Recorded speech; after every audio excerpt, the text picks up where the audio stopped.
Hey, gorgeous souls, and welcome back to another one of my Spiritual Queens Badass podcast episodes. Today is a first for the podcast. We are joined by our first ever pet communicator, and I know a lot of you are going to be very excited for this episode. So, we are joined by the lovely Joan Ranquet. So, Joan, if you don't know, is an accomplished animal communicator of over 30 years, an author, TEDx speaker, educator, and animal guardian. Joan's hands on animal communication and energy healing processes troubleshoot behavioral and medical issues, stimulate healing in conjunction with conventional treatment, and deepen her clients' abilities to care for and understand their animals. Welcome to the show, Joan. How are you doing? I'm great. Thank you. I'm so excited to be here. Oh, I am excited for you to be here as well. Like I said, we've never had any pet communicators on the podcast. So I'm so intrigued to learn more about the spiritual side of our pets and animals and, you know, why these different things happen and how we can care for them, like your bio says. So I'm really excited to dive into those questions. But a question I have for you, Joan, which is a question I ask every guest who comes on the podcast. When did you spiritually awaken? What's your story? You know, it's funny because you would think it would be around animals, but actually, I spiritually awakened. Um, I so probably before your parents were even born. In 1986, my sister was diagnosed with a brain tumor, and I was living in New York. I was an actress. I was also a writer. I loved my life, and it just went. It was just a big stop in your tracks moment. And I remember really getting pretty granular on how can we heal this, what can we do, and I was very clear about what could happen. And what ended up happening was not that at all. She kind of went as planned, how the doctor said it would go, right? Like she died on her expiration date, maybe even a few days early. And all of the healing that I started learning about, never stopped believing in. And I ended up kind of transferring that, if you will, to animals. So I would say I was 24, 25 when she died. And that really was what did it for me, was just literally stopped me in my tracks and made me start learning like mindfulness that then I applied to my next horse. I'd had horses in my childhood, but that first adult horse, like I really started applying all of those things that I started learning to move through the grief um, in with my horse. So that's how it happened. So interesting. So, how did we go from this version of Joan to the pet communicator we see today? What happened? Well, what happened was so the horse became like I would say my spiritual soulmate, if you will. I didn't know you could have an animal soulmate at the time, but it turns out not only was she my soulmate, but my spiritual teacher. And I learned a lot with her, and I subsequently had more horses that I learned other things with. And I have a horse right now that I've had for 32 years, and she's 36. She's old as hell, but she looks like she's shot out of a cute machine every morning. She's just like this cute little old lady horse. And she's still beautiful, but she's, skinny and kind of, lame, but so cute. I can't stand it. And part of that cuteness is what we've endured together. Part of the thing that makes her soul so beautiful is what we've done together. So the first soulmate horse, I had her, and I used an animal communicator for the first time, again, way before even your parents were probably born, in the 80s. And so I was able to connect with this horse in a way that was like everything I knew to be true. It was, I felt so connected to her afterwards. I couldn't believe that this woman could know all this stuff about this horse. And I also was just so enamored with, wow, that might be a cooler job than what I'm doing. I love what she's doing. So I asked her a million questions. How do you communicate? And she would say, well, you're already communicating. And I would be like, no, really, how do you communicate? Like I wanted the step one, step two, step three. And she just kept saying, you can do it. And I met with her a few other times, and it was always really fun. And then with this horse I have now, still, who I had a lot of challenges with. I didn't get along as well with her. She was lame off and on. And I went to look for that animal communicator's phone number and I couldn't find it. And I ended up finding out about an animal communication class. So I jumped into that class and I was kind of good at it. It was fun. And I didn't think I was going to end up doing it. I thought I was doing it so I could help this horse. And it turns out it it I got really good at it, and I was able to help a lot of people. And then I thought, well, I'll just keep taking more classes because it's fun. And the next thing you know, it was like lighting hay on fire. Everybody wanted a session. And again, this is like late 80s, moving into the 90s. And, now there's an animal communicator on every other block, but at the time there wasn't. And so, the skeptics kind of went that way, but the people that were interested kept me so busy I couldn't be bothered to know whether there were skeptics or not, if that makes sense. Mm. Such an interesting journey from, like you say, that first instance with your horse to then not being able to find the communicator's number to then you having to learn to do it yourself. So that leads me perfectly into my next question, Joan, which is, what is an animal communicator and how do you communicate with animals? So we'll start with the how first and then what is in a second. So, how is I communicate via telepathy. So, telepathic communication is a transference of pictures, words, and feelings. And when we think about that, it sounds abstract and kind of far away, but the truth is, we're all doing it all the time. Just like that animal communicator told me, it was true because whether we know it or not, we are broadcasting.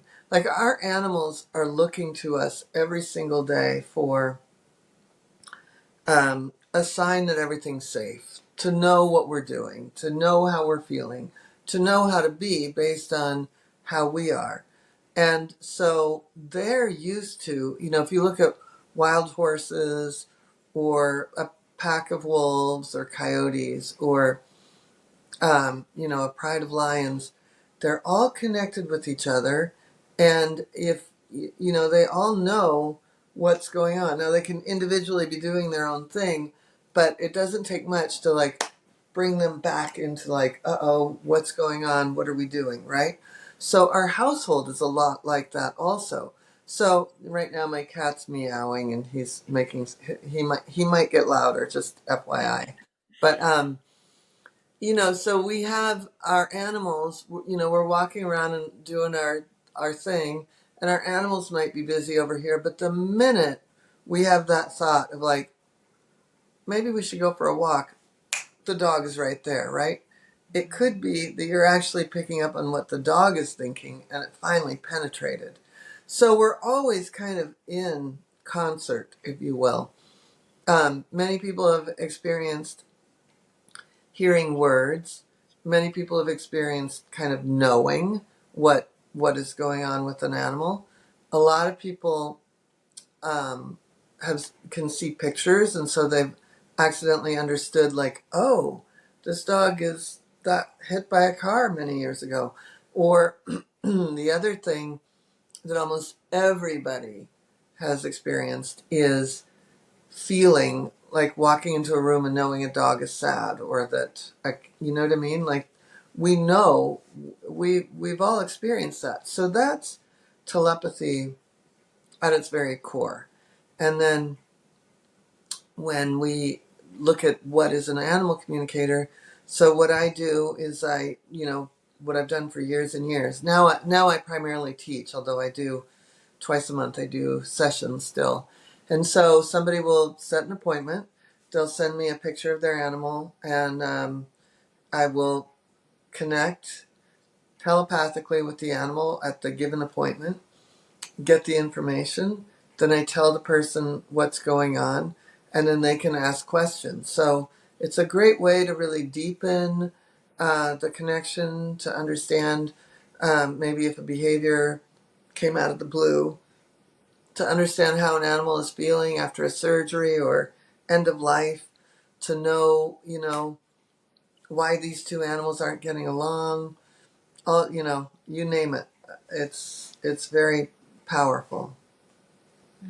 It definitely is. And it's so fascinating because last year I really randomly came across the pet communicator. And I don't think I necessarily I don't think I was a skeptic, but I feel like even as spiritual as I am and all the different things I explore in myself, I was a bit like, ooh, like what does a pet communicator actually do? How could that actually help?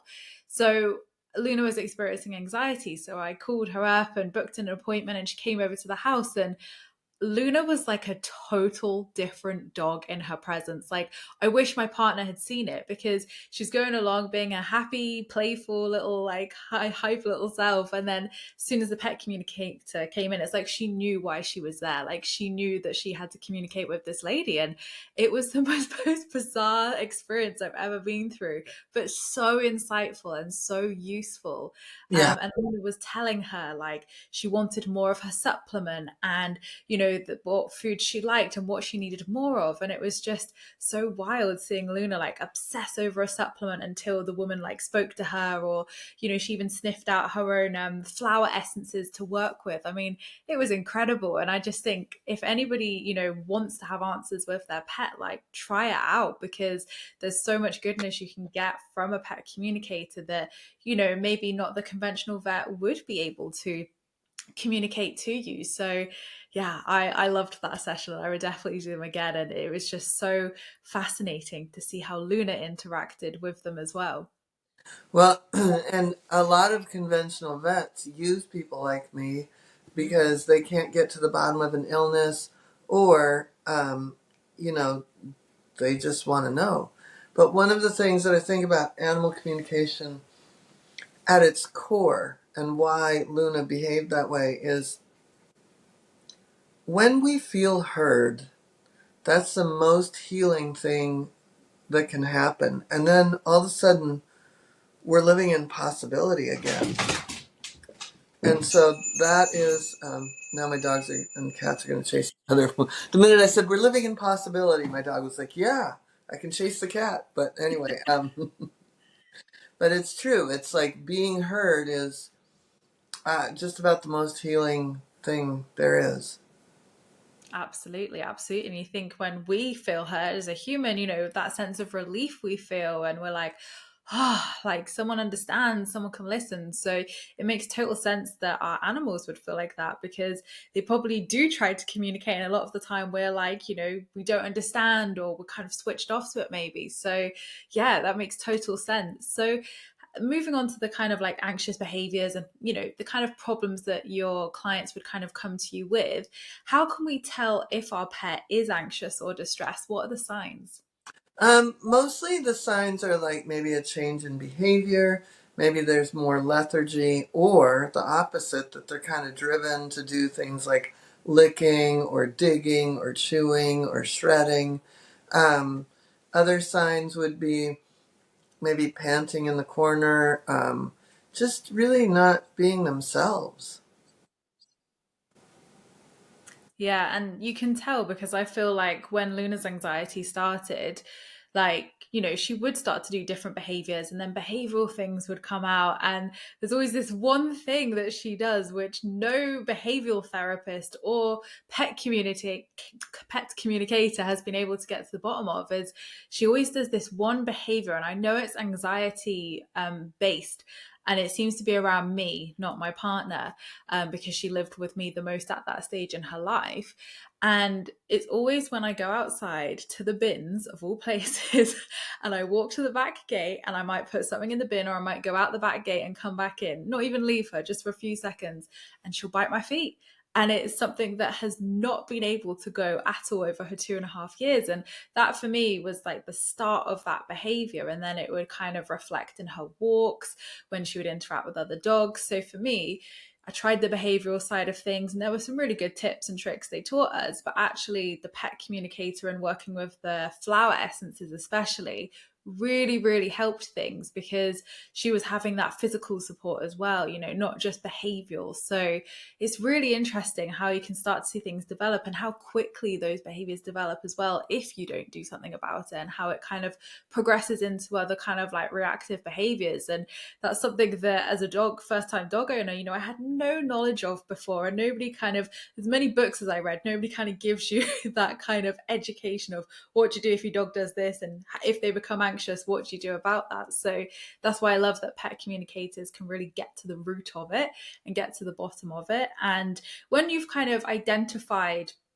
any anxiety or maybe a traumatic situation for the animal, what are the kind of tools or modalities that you will use with your clients and with the dogs to help that? Well, the main one that I use, and I just happen to have written a book about it, is Emotional Freedom Technique, EFT, Emotional Freedom Technique for Animals. It's a human technique that's very powerful, very, very, very, very powerful. There's another technique I use more when there's maybe a disease or an illness, and that's called the scalar wave. But all energy healing, my last book was called Energy Healing for Animals. And I always talk about how all energy healing modalities have one thing in common, and that is intention. And then the one thing that all modalities, whether you're working with behavior or illness, require in order to make the transformation is relaxation. And both of the modalities I work with have relaxation really built in. So with the EFT, Emotional Freedom Technique, we have you ever used EFT? Do you know what it is? We are big fans of EFT on this channel, don't you worry. Okay, so I'll just go through it. I love that. Really quick, and it would be fun to do it with your dog. But anyway, Yeah. so EFT is emotional freedom technique, which is tapping on a specific sequence of acupressure points, and each of these points are connected to meridians, and each of those meridians are connected to organ systems. And in traditional Chinese medicine, they believe that the organ systems are connected to an emotion. So when we have a challenging emotion, we're actually tapping on feel good points while we tell this story. And the trick with that is to really just, you know, tell the story, but stay it more in the emotion and really allow that nervous system to come down so that you start to feel the relaxation. Yeah, for ourselves, you know what it's like when you start to yawn and you start to like, all of a sudden there's like more space in your being, right? And so the same thing happens for animals. And in fact, while an animal might be resistant to change just as a person is, an animal isn't going to be skeptical about the modality. So they'll kind of be like, all right, I'm all in. I don't know what you're doing, lady, but okay. Um, so they definitely receive it, and sometimes just like people that might be like, I'm not changing. In fact, I love using my older horse that I was talking about. When I have students work on her, she actually presses her lips together like, you're not getting through. Mm-mm, mm-mm.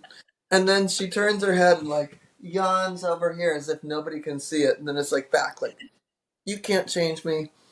But You she didn't see does. a thing. Yeah. So anyway, so they can be resistant, but eventually it goes into their system. Hmm. So, from what you were just saying there, Joan, just so I can understand it myself, do you tap on yourself or do you actually tap on the animal? I tap on the animal. Oh, okay. That's so interesting. I've never heard that you could do this before. I just assumed you would do it on yourself and it would kind of energetically go there. But it makes perfect sense that, you'd be tapping their meridian points. Well, and I'll tell you why, and there's a couple of reasons why. But you could tap on yourself. You could also tap in the air if the animal doesn't like its face touched, and you can also tap along the spine if they don't like their face touched, because all of the same points that are here, bladder 1, triple heater 23, stomach 1, there are association points on the bladder meridian, which runs parallel to the spine. But what would happen with what happens with animals is, so let's say your dog has this anxiety and maybe something historical happened before you got the dog that would make her want to bite your ankles when you're coming in from the bin, right? So let's say, for example, just you leaving out that particular door gets Luna wound up, right? Is it Luna? Yeah. Okay, so let's say it gets her wound up, and it's almost like I can't take it, right? So animals go to behavior to create expression of what they're experiencing, Mm. and it gets very much locked in their body. What I'll tell a little story. There's a let's pretend there's a duck on the pond, and the duck is floating along and everything's great. And then in the distance it sees a little fox looking at it like the fox is saying, "Oh, that duck looks good for dinner." And the duck goes, "Uh-oh." So the fight or flight response kicks in, right? And he first freezes, and the adrenaline kicks in, which gives our lungs more air, and we become more powerful with that adrenaline. Um, it's a fight or flight mechanism to survive, right? So when the duck starts to take flight and flies over to the neighboring pond, the adrenaline releases through the flight. And so once he lands on the other pond and he sees his buddy, he pretty much forgets that that even happened because all of the adrenaline came out and he's floating along again. What happens for our animals in our home is that unless you have a good animal communicator, they don't get to express all this stuff, right? Mm. And so it gets trapped in their body. And so more than anything in the world, energetic body work becomes the most powerful way to help an animal release what's going on in their body before they get to a point of expressing through behaviors or internalizing and getting sick. Mm. And it's really interesting because I always remember this friend I used to have where we used to live a few months ago. We used to go on dog walks frequently, and she was training to be a dog behavioral therapist. And she said, "Oh, I was reading about this." And she said that what they were teaching them was that, just like humans, where you might drive to work and someone cuts you off and you get like, "Oh, that was so annoying." And then you get to work and you're late and your boss tells you off, and that's really annoying. And now that's added to that bucket, and then something else happens and something else happens. So at the end of the day, you kind of snap and you're like, "Oh, like, just everyone leave me alone." And she said, we as humans see that there have been multiple things that have annoyed us and kind of wound us up, Right. whereas we just see the dog's behavior as like, "Oh, why are they snapping? Why are they kind of doing that behavior?" When actually they have those little buckets as well, and things are adding into All, their day. yes. And they have those little buckets and they don't have the expression we do, right? Mm. They have those buckets, and unless you are exercising your animal a lot and letting them play and letting them have free time and letting them have sniffing and letting them have all the things that they need in their world, and even then, that bucket could be filling up. That's a great way of looking at it. Um, we still get on the phone with our friend and say, "Oh my God, you cannot believe that jerk cut me off. My boss was a bitch. Da, da, da, da, da, da." And then, you know what I mean? And then we might be like, "I got to go because I have therapy." Then we get on with the therapist, like, "Oh, you know what? I had one of those days again." So we have all sorts of ways of expressing it. We not only have reasoning, but we have expression, and they don't. So, so true. So, what are some of the common triggers or mental health issues that you see with animals, Joan? Well, anxiety is one of the most amazing things because that actually is not only a um, kind of a mental health issue, but it can become a physiological, like they can get butterflies in their tummy too. It can start to affect their digestion. They can start doing the licking. So anxiety is a main one. Grief is another huge one. Um, Grief is big. Often we love to go to worst case scenario. So when we see animals in the shelter and we see that they're kind of shut down, we often will be like, "Oh my God, they were probably bait dogs in some sort of horrible high stakes dog fighting ring, right? But meanwhile, they're simply grieving, but our mind goes to that, oh, they were abused. It's terrible. And it's like, no, they're grieving because maybe their person died, or maybe they weren't in the best of circumstance, but they didn't know any better. They loved that person. So we don't, grief is really huge, and like with people, it's deep, and we don't always know what it is, right? And then it can kind of lead to depression, where in more in dog world we'd call it kind of shutting down. Another one would be um, uh, anger, dogs that are very reactive. And that would fall more into the category of like what you just said, that maybe they already came with a little bit of a like, I don't know, I don't trust, uh-oh. Kind of the uh-oh is going on for them. And then then like three things could happen, right? Like that dog pushed her off the couch, and then so and so, said no, you can't come out and play. Like, yeah, they could have a number of things, and then those are the ones that might explode.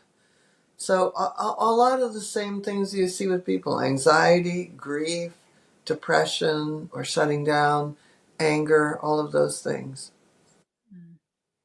And it makes total sense, like you say, from what we've been discussing in, the podcast so far, of that, they do experience the same things as us, and they can access. And it's really interesting to hear they get like the butterflies in the stomach as well, because you wouldn't think it, but it makes total sense. So what are your top tips to help ease these behavioral issues and other symptoms associated with depression, anxiety, and compulsion in animals? Well, I would say one of the biggest things that you can do is ground your animal, and the way that the first and foremost is almost like taking a moment, putting both feet on the floor, and just taking a breath, and you letting go of the day, right? And just being in that neutral space, and not in a I've got to do this before I get to that, right? Like just being in that neutral space of, okay, I'm going to help my animal now. And one of the really great ways is something called the bladder sweep. And that is where you go, again, the bladder meridian that we tap on. So you go from like their forehead all the way over the top of their head, down their neck, across their back to the end of the tail, 3 times, just stroking 3 slow times. And then you do the same thing, but you go down maybe the right leg, from the top of the head to the bottom of the right leg 3 times. And then you do the same thing down the left leg. And you want to end at the outside toe, because that's the very end of that bladder meridian. So that's why it's called the bladder sweep, is you're following along the bladder meridian. And that's one of the most calming things you can do. Um, of course, I think EFT is just profound. And I've got this book, Emotional Freedom Technique for Animals, where you can do it on the book has investigative kind of questions to help you understand what the emotion for the animal might be, and then really look at like, how do you feel about it, but how do you feel even more about it, like, because sometimes when we have a misbehavior for an animal, we're like frustrated, and then we're sad we can't get to the bottom of it, and then we're depressed that we can't help them get past it, and they can't go outside because they react, like all the things. So when sometimes really self-examination, how am I participating in this? And like I said, this book is great for taking a step back and looking at what are my feelings that could be impacting this behavior, and then what do I think those feelings are underneath for my animal companion that is making them react this way. So the bladder sweep for calming, the EFT for transforming the feelings. I think just joy, finding ways to have fun. That's number one. Like my dogs and I, 4 days a week we go on a hike, and then the other 3 days I ride my horses. So I like find joy, and then I have a catio, so I spend time with my cats. But It's like finding joy with everyone. And really, I think joy goes a long way. And one thing that is interesting, I recently heard this, that maturity is finding a way to experience joy and sorrow simultaneously, right? Like we can be in a situation like in our household, we recently lost the matriarch cat, and she was kind of the boss of everyone, myself included. Um, and so, in losing her, in many ways, the household was grieving, but we still found a lot of joy. And so, it's always like finding that balance of you can be you, you can have your feelings, and we can still have this joyful experience together. Mm, absolutely. And a question that I have, Joe, which I think probably is quite an obvious one given the answer that you've just given me. But again, a lot of people probably ask this and ask you this question. But are our pets influenced by our anxiety and moods and energy and the trauma that we hold as well? Absolutely. I know there's a common notion that oh, they're mirroring me, but they really are not. They are their own being with their own karma, their own wounding, their own healing, their own purpose, their own trajectory. And we happen to link up with them in the same way that we link up with a sister, a brother, a lover, a husband, a wife, a child. So then we're experiencing this thing together. But they have their own reasons for having the feelings that they have. That said, our behavior, our feelings, our trauma, our stuff can definitely impact and imprint them with their own experience. So we really want to be what I refer to in my second book, Energy Healing for Animals, the emotion, and actually my first book. Both books I talk about, let's be the emotional leader, meaning I can still have a bad day at work, but I'm going to try and really think about it and then leave it at the door and walk in the door and take that breath and be present with everyone around me. Um, and I guess you could say, well, you could have sorrow and joy at the same time. You could have, like, I'm mad at my boss and joy at the same time, right? Like, we can have simultaneous feelings. I think we just, like, finding the joy is so important in this day and age. Um, and our animals deserve it. Absolutely. And, I always remember one of my close friends who got her dog at the same time that I got Luna, and the behavioral therapist that she worked with, because we've both got dachshunds, so we've both got the same breed of dog. And he was saying to her, like your anxiety is feeding through the lead to Odin. So then Yeah, he's picking up on your anxiety on the walk. And then he's now anxious because he knows that you're anxious. And obviously, you're meant to be the pack leader. And it's so fascinating how our energy, like how we feel within ourselves, does feed down that lead. It does feed into their energy as well. And it, like you say, just taking that moment to breathe, taking that moment to ground, just so we're going into their space, as calm and grounded as we can be, makes all the difference. Because I know with Luna, if I go in and I've had a stressful day and I'm like, oh, don't speak to me, anyone, she's not going to want to come and cuddle me. She's not going to want to be like, oh, hi, mum, we'll give you lots of love. She's like, yeah, whatever. I'll see you yeah, later. Whereas when I'm grounded and I'm calm and I'm just like, and I've let the day go, then she's all over me. I can't get her off. So it definitely makes sense. yeah.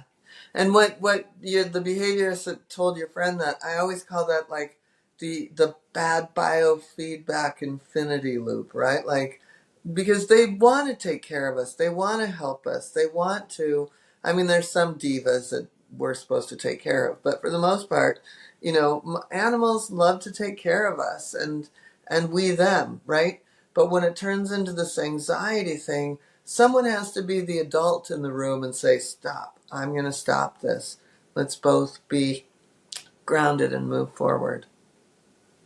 Definitely. Well, before we get Luna, Joan, and we can work our magic with her. One question I love to ask every guest as we exit the podcast is, what is one piece of life advice that you'd like to leave my lovely listeners with? I think that just knowing you've got it, it's like there's whether you've got that you are communicating with animals, or that you are intuitive, or that you're on the right path, or that you'll find the right path. I just feel like, especially, I had the fortune of talking to a young 16-year-old yesterday for a couple hours, my neighbor, who has all these life plans, right? Like she's going to go to law school and be a criminal lawyer and da da da da da. But she loves animals. And I just thought to myself, no matter what she does, she's going in with such like drive and purpose and passion that even if like me, there was a course correction, like I loved being an actor and being in the theater and being in the film business, but I love this even more. Like, you've got it. Just jump in. Yes, love that. Amazing advice. Thank you, Joan. And where can my lovely listeners find you if they want to learn more about your work or get your book? So my books are all on all the usual book platforms: Amazon, Books a Million, Barnes and Noble, all of those, and in bookstores. And then my website is JoanRanquet.com. So that's me. Amazing. And we'll put a nice clickable, easy link in the description so you can go find Joan's website really easy. Well, I'm going to go get Luna on that note. So what did the animal communicator say was the why she was biting you? So her anxiety on walks was just anxiety in general through, anxiety that I'd fed through the lead, obviously through, learning how to train a dog. So I think a lot had come from me Mm-hmm. in her anxiety. But she just kind of said, and again, the behavioral therapist said as well, that it was more of a case of just a dog doing it for the sake of doing it rather than like a meaning behind it sort of thing. Yeah, okay. Um, she is so stinking cute. I can't stand it. How old is she? 2.5 now. Oh my God. Thank you, see Joan. Hi. So do you want to talk with her a little bit? Yeah. Okay.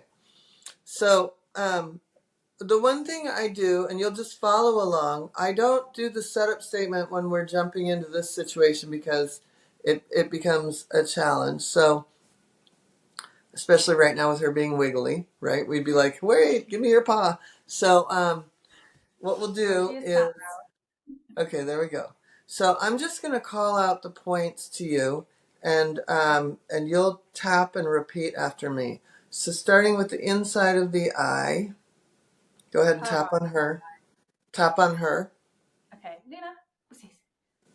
Yeah. and starting there and saying, I am so anxious when I go out. I am so anxious when I go out. Outside of the eye, I get so wound up. I get so wound up. Under the eye, I get crazy, actually. I get crazy actually. Top of the nose, I want to have fun, but I'm scared. I want to have fun, but I'm scared. Under the chin, I want to have fun, but I'm scared. I want to have fun, but I'm scared. Inside of the chest, I want to have fun, but I'm scared. I want to have fun, but I'm scared. Top of the head, I am scared. I am scared. Inside of the eye, I get scared. I get scared. Outside of the eye, and then nobody's doing anything. And then nobody's doing anything. Under the eye, so then I get a little crazy. So then I get a little crazy. Top of the nose, I let everybody know I'm coming. I let everyone know I'm coming. Under the chin, I let everyone know I'm coming. I let everyone know I'm coming. Inside the chest, I get really wound up. I get really wound up. Top of the head, and you know what? My mom gets wound up too. And you know what? My mum gets wound up too. Inside of the eye, she gets all weird. She gets all weird. Outside of the eye, she's weird. She's weird. Under the eye, normally she's so normal. Normally she's so normal. Top of the nose, but she gets wound up. But she gets wound up. Under the chin, she gets wound up. She gets wound up. Inside the chest. And then I get more wound up. And then I get more wound up. Top of the head. I get wound up. I get wound up. Inside of the eye. I'd really love to have a nice walk. I really love to have a nice walk. Outside of the eye. I'd really love to feel safe. I'd really love to feel safe. Under the eye. I will feel safe. I will feel safe. Top of the nose. I am safe. I am safe. Under the chin. And I am fun. And I am fun. Inside the chest. And I can still let everyone know I'm coming. And I can still let everyone know I'm coming. Top of the head. And I am safe. And I am safe. Okay. She released so much. She was yawning all the way through that. Yeah, and licking and chewing, doing. So she really, that was a big release for her. So you could do that round again, starting more with the anxiety and then moving into safe. I'm safe. This is fun. I can be loud, but I'm safe. Sort of thing. Yeah. Amazing. Well, thank you so much for that. And again, never knew that you could do tapping for dogs. So we're going to be doing it from now on. Yeah, look how calm she is now. She's like, yeah. Well, she wants to go on and jump down. There we go.